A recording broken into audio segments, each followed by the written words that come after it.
योगीराम सूरत कुमार, योगीराम सूरत कुमार, योगीराम सूरत कुमार, जय गुरु राया। योगीराम सूरत कुमार, योगीराम सूरत कुमार, योगीराम सूरत कुमार,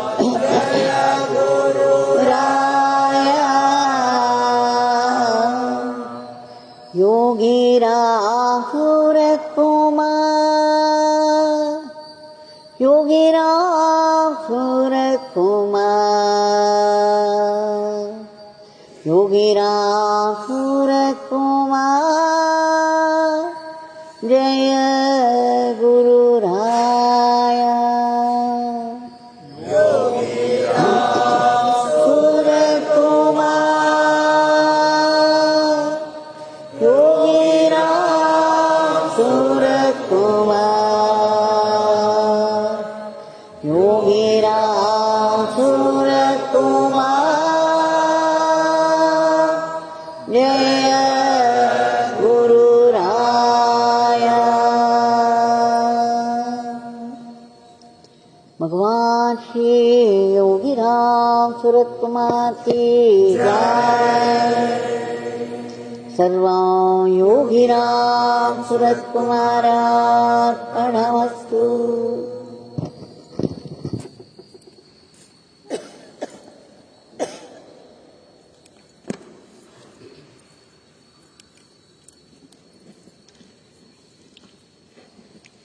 இந்த அற்புதமான காலை வேளையில் குருவாரம் பெரு பகவான் மிக பிரகாசமாய் காட்சியளித்துக் கொண்டிருக்கிறார். கையை தூக்கி ஆசீர்வதித்துக் கொண்டிருக்கிறார். நமக்கெல்லாம் இந்த பெரிய சந்தர்ப்பத்தை அருளி நாமசங்கீர்த்தனம் செய்ய வைத்து அதில் மேலும் ஊருன்ற வைத்துவிட்டார். ஒவ்வொரு முறையும் நாம் அனைவரும் சேர்ந்து நாம சங்கீர்த்தனம் செய்யும் பொழுது அப்படி ஒரு பெரிய இறை சக்தியானது எழும்பி எல்லோரையும் ஆட்கொள்கிறது. இதை ஒரு சிறு கருணை என்று எப்படி சொல்ல முடியும்? எப்பேற்பட்ட கருணை! பகவானை கொண்டாடி அவருக்கு மீண்டும் மீண்டும் நன்றி சொல்லி மேலும் மேலும் நாம தாமரைகளை அவர் காலடியில் சமர்ப்பித்துக் கொண்டே இருப்போம். இன்றைக்கு ஒரு நிகழ்ச்சி,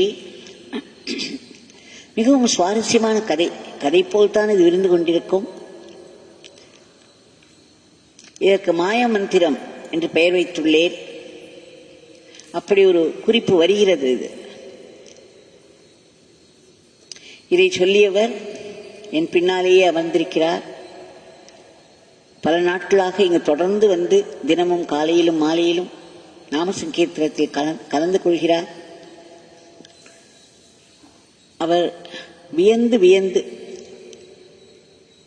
சொன்ன இந்த கதை மிகவும் பிரமிப்பூட்டுவையாக இருந்தது. எத்தனையோ அம்மாக்கள் தங்கள் பெண்களுக்கு கல்யாணம் ஆகவில்லையே என்று கவலைப்படுவார்கள். வரன் தேடிக்கொண்டே இருப்பார்கள். அதனால் பலவிதமான மனநிலைகளுக்கு ஆளாவார்கள். குடும்பமே பல விதங்களில் இதன் காரணத்தினால் சலிப்படையும். இந்த கதையை கூறியவர் முத்துலட்சுமி வேணுகோபால் அவர்கள். அவர்கள் அப்பொழுது பஞ்சாப் நேஷனல் பேங்கில் வேலை பார்த்து வந்தார்கள். அவருடைய கணவர் ISROவில் ஒரு பெரிய சீனியர் சயின்டிஸ்டாக இருந்து வந்தார். அவருடைய மூத்த பெண் சுபாஷினி அப்பொழுது படித்துக் கொண்டிருந்தார். அவளுக்கு மூல நட்சத்திரம். இது பல பெற்றோர்களுக்கு கவலையை ஏற்படுத்தும். மூல நட்சத்திர பெண்களை சாதாரணமாய் மாப்பிள்ளை வீட்டார்கள் ஏற்றுக்கொள்ள மாட்டார்கள். இவர்கள் அவள் படித்துக் கொண்டிருக்கும் பொழுதே 3 வருடங்களாக மிகவும் கவலைப்பட்டு வரன் தேட ஆரம்பித்தார்கள். அவருடைய ஆபீஸில் இருந்து வந்த உடனேயே கிட்டத்தட்ட ஒவ்வொரு மாலையும் 8 மணி வரையிலும் இருந்து திருமண இணையதளங்கள் முற்றிலும் பார்த்து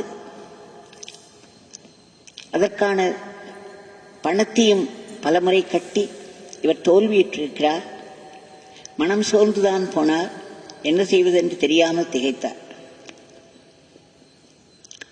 அதன் பிறகு அதற்குள் இவருடைய பெண் மிகவும் நன்றாக படித்து வருகிறாள். ரொம்ப பிரில்லியண்டாக. இவர் முன்னாடியே சொல்லிவிட்டார், பெண்ணை பார்த்து நீ மேற்கொண்டு படிக்க வேண்டும் என்றெல்லாம், அங்கு போக வேண்டும், அமெரிக்கா போக வேண்டும் என்றெல்லாம் ஆரம்பிக்காதே, நீ இங்கேயே தான் இருக்க வேண்டும், உனக்கு திருமணம் எப்படியும் செய்து வைத்து விடுவோம் என்று சொன்னார். அவர் உடனே ஐஐடியில் சேர்ந்து எம்டெக்கும் முடித்து கோல்டு மெடலும் வாங்கிவிட்டார். அத்தனை ஒரு பிரில்லியன்ஸ். அவருடைய தந்தையார் அவரை மிகவும் ஊக்குவித்தார். அவர் மேற்கொண்டு PhD படிப்பதற்கு அமெரிக்கா போக வேண்டும் என்று விரும்பினார். கல்யாணமும் ஒன்றும் முதிரவில்லை. அவர் கோல்டு மெடலிஸ்டாக இருந்ததனால் அதற்குள் கேம்பஸ் இன்டர்வியூவில் செலக்ட் ஆகி பெங்களூரிலேயே இந்த ப்ளூ ஸ்காலர் கேட்டகரி என்று சொல்வார்கள், IBMல் ஒரு பெரிய வேலையில் சேர்ந்து பணிபுரிந்து வந்தார் சுபாஷினி. அம்மாவிற்கு கவலை ஜாஸ்தியாயிற்று. மேலும் மேலும் படிக்க கவலைதானே. அதற்குரிய வரனல்லவா தேட வேண்டும். அதுவும் மூல நட்சத்திரம் வேறு. முத்துலட்சுமியால் எப்படி சும்மா இருக்க முடியும்?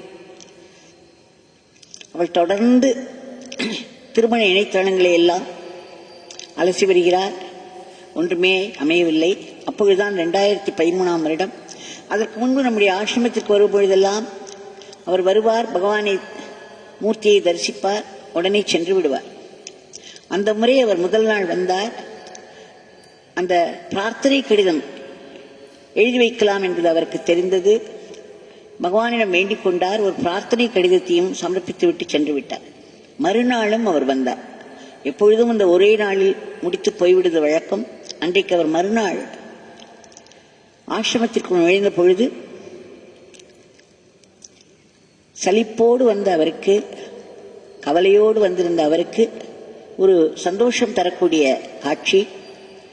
அவர் முதல் நாள் எழுதிய பிரார்த்தனை கடிதத்தை கையில் வைத்துக்கொண்டு பகவானின் முன்பு நான் படித்துக் கொண்டிருந்தேன். பகவானுடைய மகா சமாதி முன்பு நான் படித்துக் கொண்டிருக்கும் காட்சியை பார்த்தார். அவருக்கு ரொம்ப பிரமிப்பாகிவிட்டது. இப்படியெல்லாம் நான் என்ன நடைமுறை என்றே அவருக்கு தெரியாதாம் அப்பொழுதெல்லாம். ஆனால் அவருக்கு ஒன்று நிச்சயமாயிற்று. மிகவும் சந்தோஷம். ஆகா, நாம் நேற்று எழுதிய பிரார்த்தனை கடிதம் இப்பொழுது அம்மா படித்துக் கொண்டிருக்கிறார்கள். இந்த 4 வருட தேடலுக்கு நமக்கு பகவான் ஒரு நல்ல பதில் அளித்து விடுவார் என்ற நம்பிக்கை வேரூன்றிவிட்டது. ஒரு திருப்தியோடும் சந்தோஷத்தோடும் அவர் திரும்பினார். மறுபடியும் விடாமல் இணையதளங்களை, திருமண இணையதளங்களை எல்லாம் அலச ஆரம்பித்தார். அதற்குள் அநேகமாக எல்லா வரன்களும் அவருக்கு ஃபெமிலியர் ஆகிவிட்டது, ஃபெயிலும் ஆகிவிட்டது. இந்த நிலையில் ஆசிரமத்திற்கு வந்து சென்ற பிறகு ஒரு நாள் திடும் என்று ஒரு புதிதாக ஒரு வரன் விவரங்களை பார்த்தார். அவருக்கு அது மிகவும் பிடித்து போயிற்று. அதுவும் IITயில் படித்து அமெரிக்காவுக்கு சென்ற வரன். இவருடைய கணவர் இந்த 3 வருட முயற்சிகள் செய்யும் பொழுதெல்லாம் இவரை சத்தம் போடுவாராம். இந்த பெண் அவ்வளவு நன்றாக படிக்கிறாள், PhD செய்ய வேண்டும் என்று முயற்சி செய்கிறாள், அவளை அமெரிக்கா போக விடாமல் தடுத்துக் கொண்டிருக்கிறாய், அவளுக்கு ஒரு நல்ல எதிர்காலம் வராமல் ஏன் கெடுக்கிறாய் என்றெல்லாம் கேட்பாராம். அதை கேட்டால் போல் அவளுக்கு 5 யூனிவர்சிட்டிகள், 5 பல்கலைக்கழகங்களிலிருந்து அவளுக்கு அழைப்பு வந்திருந்தது. அவர்கள் நேரே வந்து பார்த்து செல்லலாம் என்றும் கூப்பிட்டிருந்தார்கள். அதன்படி சுபாஷினி அங்கெல்லாம் சென்று திரும்பி வந்த பொழுது அவர்கள் கொடுத்த பணமானது அவள் செலவழித்த பணத்திற்கு மேல் நிறைய இருந்ததா. அதனால் சுபாஷினியின் தந்தை சுபாஷினியின் கட்சிதான். அவள் மேலே படிக்க வேண்டும் என்பதில் தான் அவர் மும்முரமாக இருந்தார். அதுவேறு முத்துலட்சுமிக்கு சலிப்புக்கு சலிப்பை மீண்டும் அதிகரிக்க வைத்தது. இப்படி இருக்கையில் இந்த புதிய வரன் IITயில் படித்து அமெரிக்கா சென்ற வரனை தன்னுடைய கணவரிடம் காண்பிக்க திரு வேணுகோபால் அவர்களுக்கு பிடித்து போயிற்று. இப்பொழுது பாருங்கள், 3 வருடமாக மிக சலிப்போடு எத்தனை முறை இந்த பாரத் மேட்ரிமனி என்று சொல்லப்படுவதில் இலவசமாக பதிவு செய்து கொள்ளலாம். ஆனால் ஏதேனும் வரன் பிடித்து போயிட்டென்றால் அவர்களுடைய போன் நம்பர் வேண்டுமல்லவா, அப்பொழுது 3000 ரூபாய் கட்ட வேண்டுமாம். இப்படி எத்தனையோ முறை 3000 ரூபாய் கட்டி ஒன்றுமில்லாமல் போயிருக்கிறது. இந்த நிலையில் ஆசிரமம் வந்த பிறகு, பகவானிடம் பிரார்த்தனை கடிதம் வைத்த பிறகு, வேண்டிக் கொண்ட பிறகு இவருக்கு இந்த வரன் அமைகிறது. உடனே இவருடைய கணவருக்கும் அது பிடித்து போக, பெண்ணுக்கு அமெரிக்காவில், அதற்குள் அவர் அமெரிக்கா சென்று, ஏனென்றால் கல்யாணமும் ஒன்றும் சரியாக அமையவில்லை. அவள் அமெரிக்காவுக்கு போய் டெக்சாஸ் யூனிவர்சிட்டியில் PhD பண்ண ஆரம்பித்து விட்டாள். முதல் வருடம் பெண்ணுக்கு போன் பண்ணி கேட்டாள். இந்த வரனுடைய விவரங்களை எல்லாம் சொல்லவும் பெண்ணுக்கு பிடித்து போயிற்று. இப்பொழுது தந்தைக்கும் பிடித்து விட்டது, பெண்ணுக்கும் பிடித்து விட்டது. அப்பொழுது முத்துலட்சுமிக்கு அந்த போன் நம்பர், இந்த வரனுடைய தந்தையின் நம்பர் வேண்டுமல்லவா. அவள் பெண் சொன்னாள், அம்மா இந்த பெயர் எனக்கு கேட்ட மாதிரி இருக்கிறது, கொஞ்சம் இருங்கள் என்று சொல்லி ஒரு சிறிது நேரத்திலேயே அவள் போன் செய்து விட்டாள். அந்த பையனுடைய வரனுடைய இமெயில் ஐடியை அனுப்பினாளாம். முத்துலட்சுமிக்கு ஒரே கோபம். ஏனென்றால் பிள்ளையினுடைய தந்தையை அல்லவா தொடர்பு கொள்ள வேண்டும், அவருடைய போன் நம்பர் வேண்டும் என்று சொல்கிறோம், இவள் திரும்ப என்ன பையனுடைய இமெயில் ஐடி அனுப்புகிறாளே, எடுத்த உடனே எப்படி பையனிடம் தொடர்பு கொள்வது என்றெல்லாம் தயக்கம். உடனே மறுபடியும் நாமும் சொல்லிக்கொண்டே இருக்கிறார் முத்துலட்சுமி. சதா நாமம், பகவானுடைய நாமம், யோகிராம் சுரத்மா நாமம் சொல்லி சொல்லி, அதுவும் இந்த முறை 2013 வந்ததிலிருந்து அவருடைய நாமம் அதிகரிக்க ஆரம்பித்து விட்டது. தன்னுடைய பெண்ணிடம் சொல்லவும், நம்பர் வாங்கி கொடு என்று சொல்லவும், அவருடைய பெண் சரி இருங்கள் என்று சொல்லிவிட்டு, அதன் பிறகு கிட்டத்தட்ட 9 மணி வரையிலும் எந்த விதமான தகவலும் இல்லை. 1 மணி நேரம் ஆகிவிட்டது. பெண்ணிடமிருந்து எந்த தகவலும் வரவில்லை. இவர் கூட நினைத்தார், 3000 ரூபாய் கட்டி போன் நம்பர் வாங்கிவிடலாமே, நாம் ஏன் நம்முடைய பெண்ணிடம் சொன்னோம் என்று நொந்து கொண்டாராம். 3000 ரூபாய் சேமிப்பதற்காக இவள் இத்தனை நேரம் எடுத்துக்கொள்கிறாளே என்று அவர் கடிந்து கொண்டாராம். அதற்கப்புறம் ஒரு போன் நம்பர், ஒரு போன் வந்தது. பையனின் தகப்பனார் தான் பேசினார். மிகவும் கோபமாக பேசினார். முத்துலட்சுமிக்கு எப்படி இருந்திருக்கும். அவர் சொன்னாராம், இது என்ன மாய மந்திரம் போட்டீர்கள் என்று ஆரம்பித்தாராம். இவர் மாய மந்திரம் தானே சொல்லிக் கொண்டிருக்கிறார். மேஜிக் அல்லவா நம்முடைய பகவானுடைய நாமம், சாதாரண நாமம் அல்ல, அது பெரிய மேஜிக்கை உண்டு பண்ணிவிடும். தந்தை சொன்னாராம், நாங்கள் மேட்ரிமோனியில் விளம்பரம் கொடுத்து 1 வாரம் கூட ஆகவில்லை. விளம்பரம் கொடுத்தால் 2 வருடங்களில் ஏதாவது அமையலாம் என்று சொல்லினார்கள். அதனால் தான் நான் விளம்பரம் கொடுத்தேன். இன்னும் 1 வாரம் கூட ஆகவில்லை. அதற்குள் என்னுடைய பையன் எனக்கு போன் பண்ணி உங்கள் பெண்ணை பிடித்து விட்டது என்று சொல்லிவிட்டான். அதுதான் அவருக்கு பெரிய கோபம். உங்கள் பெண்ணுக்கோ மூல நட்சத்திரம், நாங்கள் அதை அங்கீகரிப்பதாக இல்லை. என்ன மாய மந்திரம் போட்டீர்கள், நீங்கள் எப்படி பையனை நேரடியாக தொடர்பு கொள்ளலாம், என்னை தானே தொடர்பு கொண்டிருக்க வேண்டும் என்றெல்லாம் மிகவும் கோபமாக பேசி வைத்து விட்டார். இவருக்கு என்ன சொல்வது என்றே தெரியவில்லை. ஆனால் இவருக்கு சொல்வதற்கு ஒன்று தெரியும் அல்லவா, இந்த மாய மந்திரம், யோகி ராம் சரத்குமார் நாமம். அதை தீவிரமாக சொல்லிக்கொண்டே இருந்தார். சரி, என்ன நடக்கிறது பார்ப்போம் என்று 15 நாட்கள் ஓடிவிட்டன. இதற்குள் அவருடைய பெண்ணும் போன் பண்ணி தனக்கு பையனை பிடித்திருப்பதாக சொல்லிவிட்டார். பெண்ணுக்கு பிடித்து விட்டது, பையனுக்கு பிடித்து விட்டது. அவர்கள் இருவரும் ஒருவரை ஒருவர் பார்த்து கொள்ளக்கூட இல்லை. தந்தையோ போன் பண்ணி சொல்கிறார், என்ன மாய மந்திரம் போட்டீர்கள், என் பையன் எனக்கு போன் பண்ணி இந்த பெண்ணை பிடித்து விட்டது என்று சொல்கிறார். இவர் இருப்பது ஒரு யூனிவர்சிட்டி. அந்த பையன் PhD கடைசி வருடம் பண்ணுகிறார், இவள் முதல் வருடம். இவர்கள் இருக்கும் இடங்களோ கிட்டத்தட்ட 6 மணி நேர விமான பயணம், மிகுந்த தூரம். அமெரிக்காவிலேயே 2 விமானங்கள் மாறி ஏற வேண்டும். 6 மணி நேரம் விமான பயணம் செய்தால்தான் ஒருவரை ஒருவர் பார்த்துக் கொள்ளவே முடியும். இப்படி பல விதங்களிலும் இடைஞ்சலாக இருப்பதைத்தான் பையனுடைய தகப்பனார் மிகவும் கோபமாக சொல்லிவிட்டார். 15 நாட்கள் கழித்து பிள்ளையின் தந்தையிடமிருந்து ஒரு கடிதம் வந்ததாம். முத்துலட்சுமி இந்த மாய மந்திரம் சொல்லிக்கொண்டே இருக்கிறார், தளர்வடையவில்லை, பகவானிடம் பிரார்த்தனை போயாகிவிட்டது, கண்டிப்பாக பகவான் ஏதாவது செய்வார் என்ற நம்பிக்கையில் வேரூன்றி அவருடைய நாமத்தை சொல்லிக்கொண்டே இருக்கிறார். தந்தை எழுதுகிறார், என்ன மாயமந்திரம் செய்தீர்கள் என்று கேட்டு தந்தை எழுதுகிறார், இது தெய்வ சங்கல்பம்தான் என்று. எப்படி மாற்றிவிட்டது பாருங்கள். அன்றைக்கு நடந்தது தெய்வ சங்கல்பம்தான். என்னுடைய பையனும் உங்களுடைய பெண்ணும் இருவருக்கும் ஒருவரை பிடித்தாகிவிட்டது, எங்களுக்கும் பெண்ணை பிடித்து விட்டது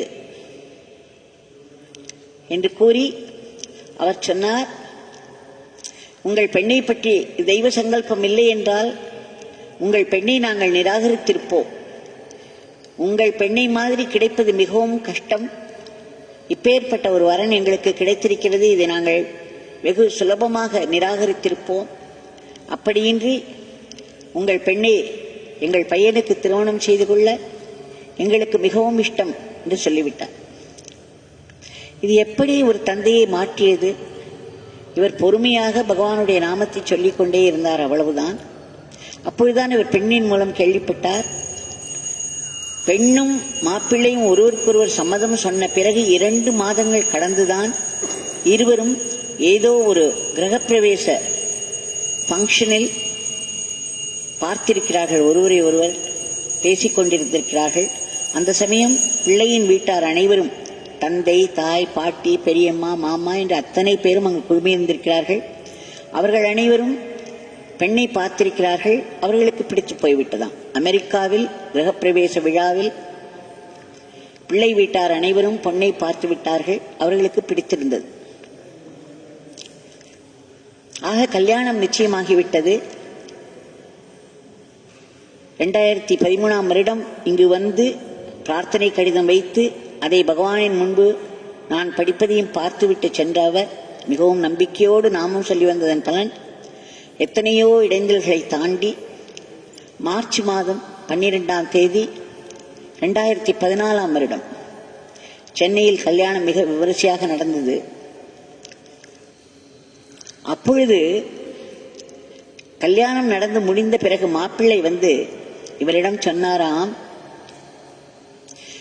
தந்தை முதலில் மிகவும் கோபமாக பேசினார் அல்லவா முத்துலட்சுமி அம்மாவிடம், மாய மந்திரம் செய்தீர்கள் என்று. அப்பொழுதே அவர் என்ன செய்துவிட்டாராம், தந்தை வேறொரு பொண்ணை தன்னுடைய பையனுக்கு நிச்சயம் செய்திருந்தாராம். அந்த பெண் இவருடைய பையன் PhD படிக்கும் அதே ஊரிலேயே வேலை பார்த்து கொண்டிருப்பவர். ஜாதகங்கள் பொருத்தமாக இருந்தது. அதனால் அவர்கள் நிச்சயம் செய்திருந்தார்கள். முத்துலட்சுமி அப்பொழுது கோபமாக பேசி அவரிடம், உங்களை மீறி எதுவும் நடக்காது, நாங்களும் ஜாதகம் பார்த்துதான் செய்வோம் என்றெல்லாம் சொல்லி இருக்கிறார். அதன் பிறகு அவர் என்ன பண்ணியிருக்கிறார், பையன் பிடித்து விட்டது என்று சொல்லிவிட்டார். அதனால் இந்த பெண்ணை பற்றி விசாரிக்க வேண்டும் என்று IITயில் ஒரு ப்ரொஃபஸரிடம், அவர்களுக்கு தெரிந்த ஒரு ப்ரொஃபஸரிடம் இந்த பெண்ணை பற்றி கேட்டிருக்கிறார். அவர் ஒரு பெரிய கடிதம் எழுதிவிட்டாராம் பையனின் தந்தைக்கு. இந்த பெண் தங்கமானவள், இவளை போன்ற ஒரு மாற்றுப்பெண் கிடைப்பதற்கு கொடுத்து வைத்திருக்க வேண்டும், புண்ணியம் செய்திருக்க வேண்டும் என்று IIT ப்ரொஃபஸர் பையனின் தந்தைக்கு ஒரு கடிதம் எழுதினாராம். அதன் பிறகுதான் எல்லாமே மாறியிருக்கிறது. ஆக நிஜமாகவே இந்த நாமமானது மாய மந்திரம் தானே. எப்பேற்பட்ட மாயங்களை செய்து வேண்டாம் என்று இருந்தவர்களை எல்லாம் மாற்றி இந்த பெண்ணை தன்னுடைய பையனுக்கு திருமணம் செய்து வைத்தால் புண்ணியம் என்று நினைக்கும் அளவிற்கு நம்முடைய பகவானின் நாமம் அப்படி ஒரு வேலை செய்திருக்கிறது. 4 வருட தேடல்கள்.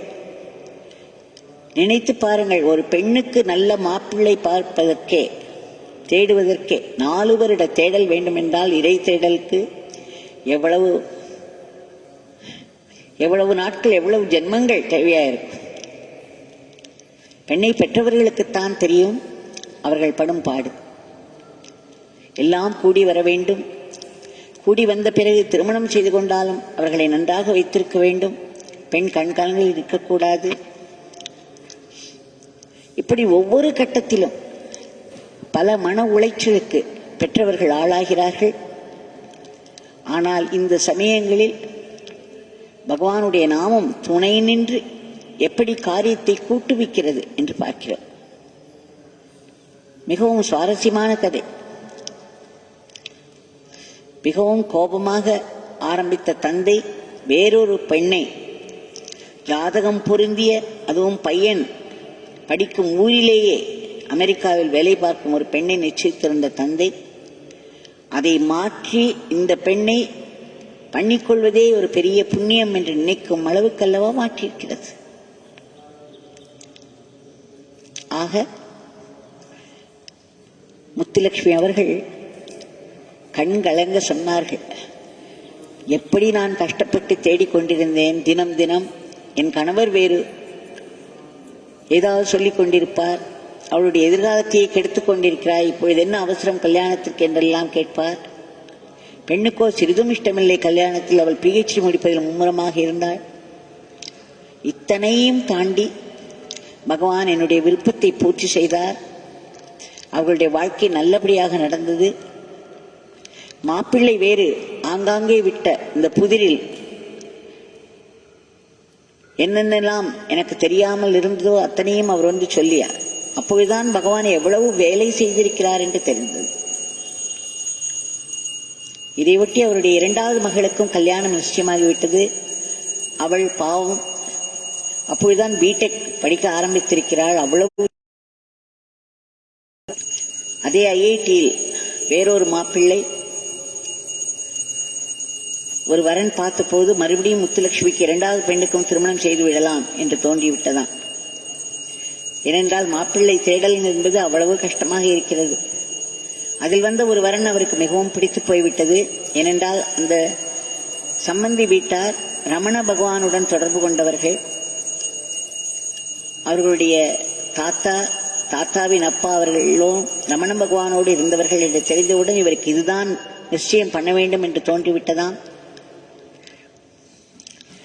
அதனால் அவர் அதற்கான முயற்சிகளை எடுத்தார். அவர் பெங்களூரிலேயே ரமணாசிரமத்துக்கு வரும் ஒரு மாமியை நன்கு தெரியும்.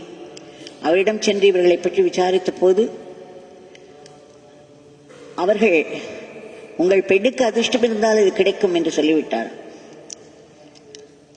ஏனென்றால் அந்த வரனில் என்ன கேட்டிருந்தார்கள், மிகவும் உயரமாக இருக்க வேண்டும், நல்ல நிறமாக இருக்க வேண்டும், அழகாக இருக்க வேண்டும், அமெரிக்காவில் இருக்கக்கூடிய முதன்மையான முதல் இடம் பெற்ற ஏதேனும் ஒரு பல்கலைக்கழகத்தில் படித்திருக்க வேண்டும் என்றெல்லாம்.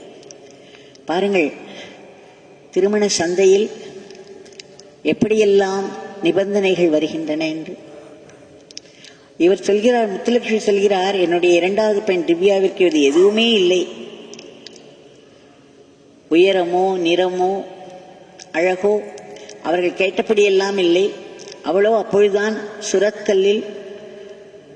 சூரத்கல் என்னும் இடத்தில் படித்துக் கொண்டிருக்கிறார். மிகவும் சின்ன வயசு. தனக்காக அம்மா முயற்சி செய்கிறார் என்று தெரிந்தவுடனேயே அவள் கேட்டாளாம், என்ன அம்மா, எனக்கு குழந்தை திருமணம் செய்து வைக்கப் போகிறாயா என்று. அவ்வளவு சின்ன வயசு, எந்த விதத்திலும் அனுகூலமாக இல்லாத ஒரு நிலை.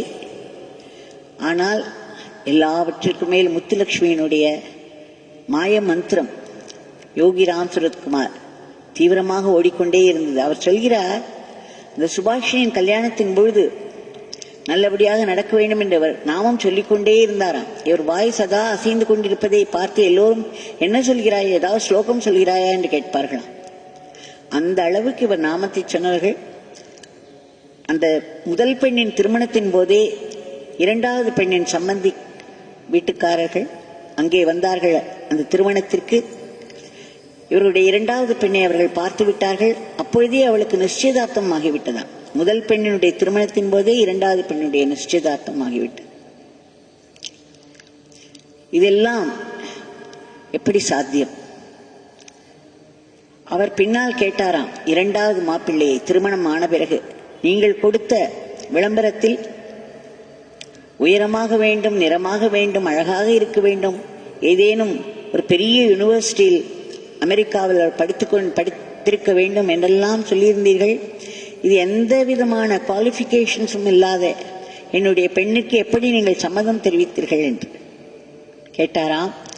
அதற்கு திவ்யாவின் மாப்பிள்ளை சொன்னாராம், 2 வருடமாக பார்த்து பார்த்து சலித்து போய்விட்ட என்னுடைய பெற்றோர்கள் கடைசியில் என்னிடம் சொல்லிவிட்டார்கள், நீ வேண்டுமானால் ஏதாவது வெள்ளைக்காரியை திருமணம் செய்து கொள் என்று.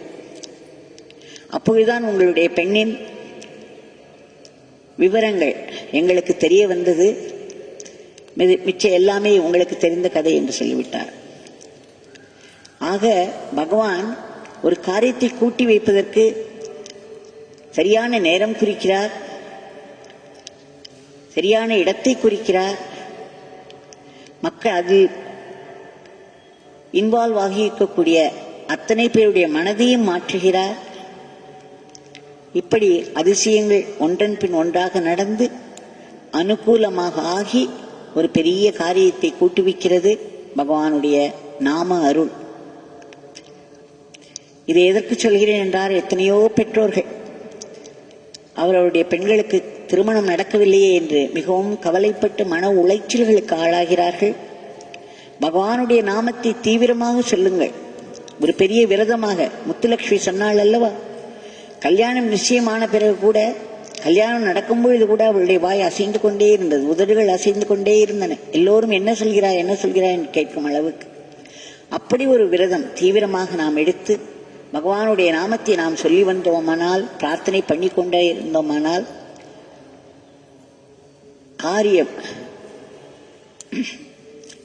கண்டிப்பாக சாத்தியமாகும். பகவான் அதை கண்டிப்பாக நல்ல விதமாக செய்து தருவார். அவர் செய்து தருவதைப் போல் நம்மால் செய்யவே முடியாது, நினைக்கவும் முடியாது. இந்த லீலையை நான் எதற்கு சொல்கிறேன் என்றால், என்னிடம் எத்தனையோ பெற்றோர்கள் வருகிறார்கள், அத்தனை மன உளைச்சலோடு. அழகான பெண்கள் நிறைய குவாலிஃபிகேஷனோடு வருகிறார்கள். ஏதோ ஒரு காரணத்தை ஒட்டி தட்டிக்கொண்டே போகிறது, கண்கலங்கி நிற்கிறார்கள். இந்த மாய மந்திரம், பகவானுடைய யோகி ராம் சுரத்குமார் மந்திரத்தை எடுத்துக்கொள்ளுங்கள். விடாமல் சொல்லி சொல்லி சொல்லி பிரார்த்தனை செய்யுங்கள். ஆசிரமத்திற்கு வந்து பகவானிடம் வேண்டிக் கொள்ளுங்கள். பிரார்த்தனை கடிதம் அனுப்பிக்கொண்டே இருங்கள். முத்துலட்சுமியினுடைய 2 மகள்களுக்கும் நடந்த அதிசயங்கள் உங்கள் வீட்டிலும் நடக்கும். இந்த பகவான் இதோ நம் கண்முன்னே நின்று கொண்டிருக்கிறார். அவரிடம் இன்றைய பிரார்த்தனை சொல்லிட்டோம்.